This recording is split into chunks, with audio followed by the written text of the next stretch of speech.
శ్రీ మాత్రే నమః. గొలగమూడి వెంకయ్య స్వామివారి ప్రియ శిష్యుడు, ప్రథమ శిష్యుడు అయిన నారాయణ స్వామివారి గోవుల గురించి కొన్ని విషయాలు తెలుసుకుందాం. చాలా అద్భుతంగా అనిపిస్తుంది వాటి విషయం. స్వామివారు స్వయంగా నాతో చెప్పారు. ఒక 50 సంవత్సరాల క్రితం సుమారుగా. అప్పుడు నెల్లూరు నుండి స్వామివారు అక్కడికి వెళ్ళారు, గొలగమూడి వెళ్ళారు. 54 కిలోమీటర్లు సుమారుగా నడిచారంట. అది అడ్డదారిలో వెళ్ళాను బుజ్జి. అప్పుడు అయినా కూడా 2 రోజులు పట్టిందంట గొలగమూడి వెళ్ళడానికి. వెంకయ్య స్వామివారి దగ్గరికి వెళ్ళేటప్పటికి అంత కష్టపడి వెళ్ళారంట. వెళ్ళాక స్వామివారు లోపలే కూర్చొని ఉన్నారంట. ఒక అరగంట కూర్చొని ఆయన కోసం తర్వాత దునిలో కూర్చున్నారంట. ఈయన దునిలో కూర్చుంటే అందరూ భయపడ్డారంట స్వామిని చూసి. అంత మండుతున్న సెగలో కూర్చున్నారు అని చెప్పేసేసి ఎవరు అంత సాహసం చేయలేరు కదా. ఈ నారాయణ స్వామి గారు వెళ్ళి ఆ దునిలో కూర్చున్నారంట. కూర్చొని ధ్యానం చేసుకుంటున్నారు. కొంతసేపటి తర్వాత వెంకయ్య స్వామి వారు వచ్చారు. వెంకయ్య స్వామి వారు వచ్చి, నారాయణ ఇక లేయ్యా బయటికి రా అని అన్నారంట. అయినా కూడా కొంచెంసేపు ఉన్నాక బయటకు వచ్చారంట. ఆ విధంగా కొన్ని రోజులు అట్లా వెళ్ళిన ఆయన కొన్ని నెలల పాటు అక్కడ ఉన్నారు. కొన్ని నెలలు ఉన్నాక రోజు ఊళ్ళోకి భిక్షకి వెళ్ళటం, స్వామివారికి వేడి నీళ్ళు అవి తయారు చేసి ఇవ్వటం, స్వామివారు చెప్పిన పనులన్నీ చేయటం. కానీ స్వామివారు ఏమి చెప్తే అదే తూచా తప్పకుండా చేసేవారు. ఎంత ఇన్నోసెంట్గా అంటే ఎంత ఏమంటారు,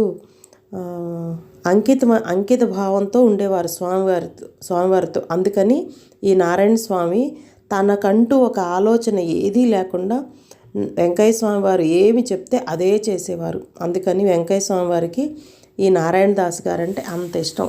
కానీ కొన్ని రోజుల తర్వాత ఆశ్రమంలో స్వామివారి ఇబ్బందులు చూసి, నారాయణ నువ్వు ఇక్కడ ఉండలేవయ్యా అని చెప్పి ఇప్పుడు ఉన్న తలుపూరు గ్రామానికి స్వామివారిని తీసుకుని వచ్చి అక్కడ కొండమ్మ తల్లి పార్వతీదేవి అంటే కొండమ్మ తల్లి అలాగా ఒక విగ్రహాన్ని ఇక్కడ ప్రతిష్ఠ చేసి వెంకయ్య స్వామివారు ఇదిగో అమ్మకి నివేదన చేసుకొని నైవేద్యం పెట్టుకుంటూ ఇక్కడే ఉండు రోజు అని చెప్పారంట.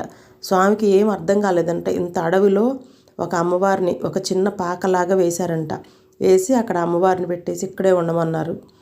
ఏం అర్థం కాక అలా కూర్చుని పోయారంట. ఇదిగో ఒక ఆవుని తెచ్చుకో అని చెప్పారంట నారాయణ స్వామికి. ఎవరిస్తారు ఆవు, ఇటు వెళ్ళి ఆవుని తెచ్చుకో అని అన్నారంట వెంకయ్య స్వామి. ఎవరిస్తారు ఆవునని చెప్పేసి ఉన్నారంట. ఏ కదలకుండా ఉన్నావు, ఎల్లు ఆవు వచ్చిద్ది అని అన్నారు. అట్లా కొంత దూరం నడుచుకుంటూ వెళ్తుంటే ఒకరు అడిగారంట, ఎక్కడికి వెళ్తున్నావు అని అడిగితే వెంకయ్య స్వామి వారు వెళ్ళమన్నారు, ఆవుని తెచ్చుకోమన్నారు. అంటే మాకు చాలా ఆవులు ఉన్నాయి, 20 ఆవులు ఉన్నాయి, నువ్వు అక్కడికి వచ్చి ఏరుకొమ్మ, ఏది కావాలంటే ఆ ఆవుని నేనే తీసుకొచ్చిస్తానన్నారంట.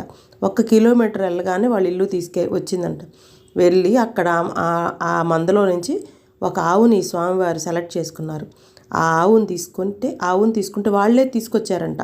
దానికి తాగినటువంటి మేత, తాళ్ళు అవి కూడా తీసుకొని వెంకయ్య స్వామి దగ్గరికి వచ్చారంట.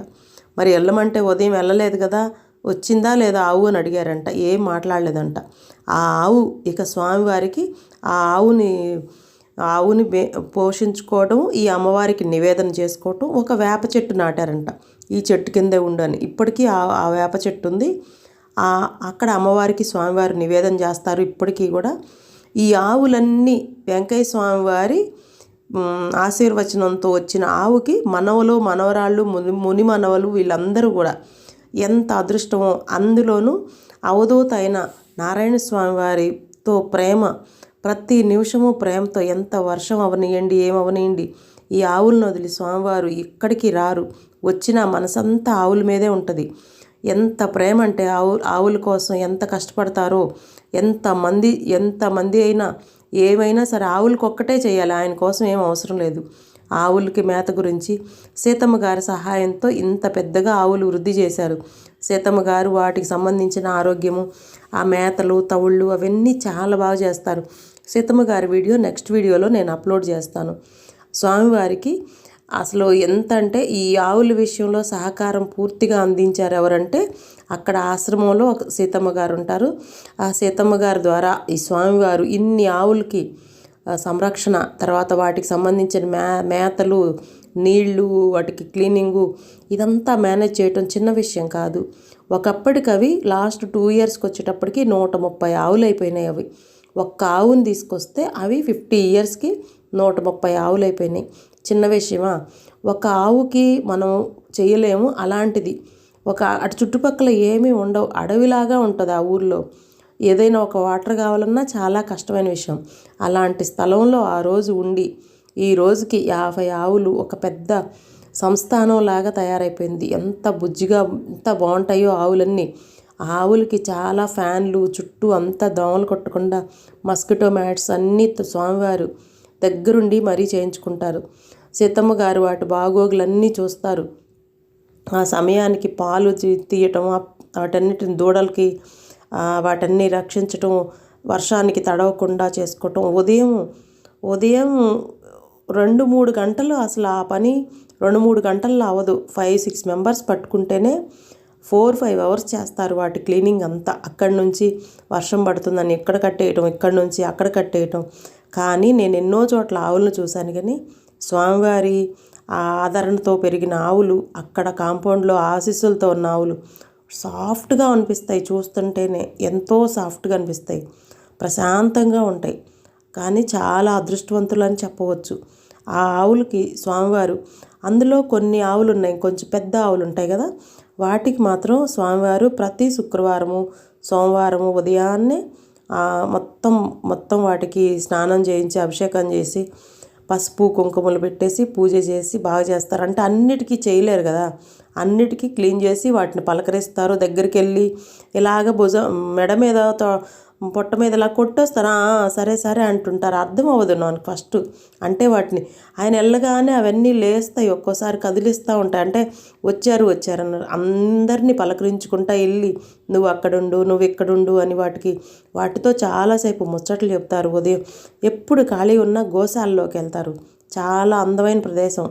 అయితే ఒక్కటి తెలుసుకోవాల్సింది ఏంటంటే మనం మన కోసం తప్పితే ఏమీ చేయలేము. కానీ అవధూతలంటే వీరే.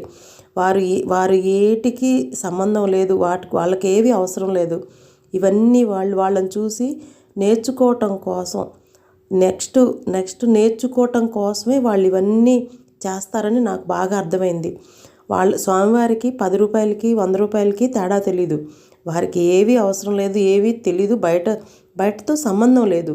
కానీ ఇన్ని ఆవుల్ని బుజ్జి నేను బయటకు వస్తే వాటి కోసం ఎట్లా అమ్మా అంటారు. అంటే వాటి గురించి ఆలోచిస్తారు, రెండోది లేదు. అంటే తనకంటూ ఏమీ లేకుండా నన్ను నమ్ముకుని ఉన్నాయి కదమ్మా, నా కోసం వచ్చినాయి కదా, మన దగ్గర ఉన్నాయి కదా, వాటికి సేవ చేయాలి కదా అంటారు. థ్యాంక్ యూ అండి.